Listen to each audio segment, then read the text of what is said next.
If we take a deeper dive into the lives of these Arabian rulers, their experiences reveal a tapestry of wealth, responsibility, tradition, and change that shapes their unique identities. Each of these rulers, despite sharing the common ground of wealth and power, lead lives as diverse as the nations they govern. Let's begin with Sheikh Khalifa bin Zayed Al Nahyan, the President of the United Arab Emirates and the Emir of Abu Dhabi. His net worth is estimated at a staggering $15 billion, making him one of the richest monarchs in the world. The Sheikh, born in 1948, assumed his position following the death of his father, Sheikh Zayed bin Sultan Al Nahyan. The nation he leads is renowned for its astonishing growth, having evolved from a small trading outpost into a global hub for finance, real estate, and tourism within a matter of decades. Sheikh Khalifa's personal property is as grand as the nation he governs. His most notable asset is the world-renowned Emirates Palace Hotel, which is managed by the Kempinski Group and is a marvel of modern Arabic architecture. The hotel is said to have cost around $3 billion to build, which may seem like a princely sum, but pales in comparison to the Sheikh's total wealth. The ruler of Abu Dhabi is also known to have a private island in Seychelles, adding another luxurious feather to his already ornate cap.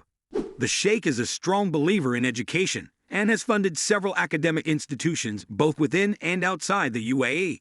He has made significant contributions to research centers around the world, particularly those focusing on medical and scientific advancements.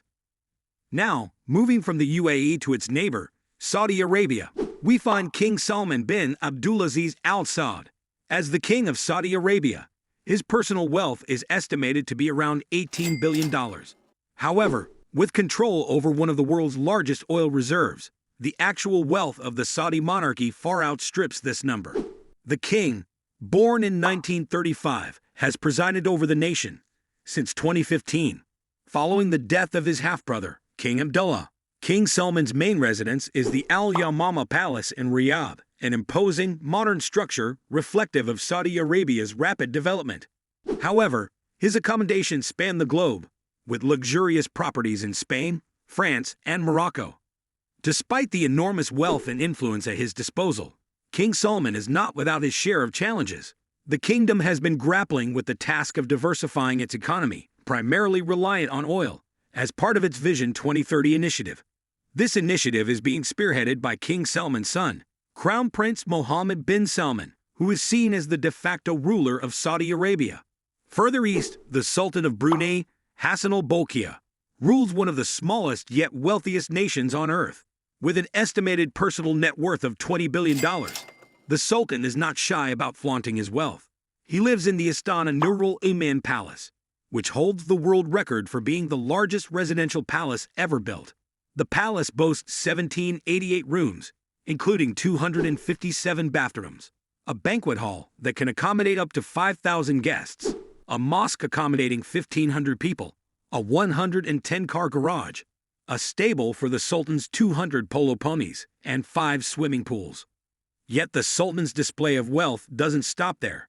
He also boasts one of the world's largest car collections, with more than 5,000 high-performance cars valued at more than $5 billion.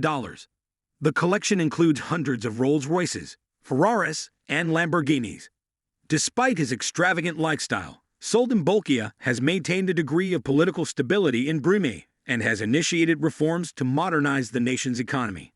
However, his implementation of Sharia law in 2014 led to international criticism and calls for boycotts of businesses owned by the Brunei Investment Agency. Sultan Haytham bin Tariq Al Said, unlike his peers, has chosen a relatively less ostentatious path.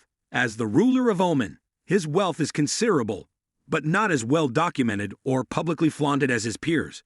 Sultan Haytham has a background in diplomacy, having served as the Minister of Foreign Affairs for nearly 2 decades. He is credited with developing Oman's foreign policy, which prioritized peaceful coexistence with other nations and non-interference in the internal affairs of other countries. The Sultan resides in Al Alam Palace, a stunning piece of modern Islamic architecture, yet relatively modest when compared to the palatial residences of other Arabian rulers. Surrounded by the harbor and the Marani and Jalali forts, the palace symbolizes the nation's blend of modernity and tradition. Oman, under Sultan Haytham, is currently navigating through significant economic reforms due to the fall in oil prices and the impact of the COVID-19 pandemic. The Sultan has implemented a medium-term fiscal balance plan called Oman Vision 2040, focusing on economic diversification and financial sustainability, thereby reducing the nation's dependence on oil revenues. Finally, let's talk about Sheikh Tamim bin Hamad Al Thani, the ruler of Qatar. At only 41, Sheikh Tamim is one of the youngest leaders in the Arab world. Yet despite his age, he has made significant strides in putting Qatar on the global map. The nation's wealth comes primarily from its vast reserves of natural gas. Sheikh Tamim's personal wealth is estimated to be around $2.1 billion.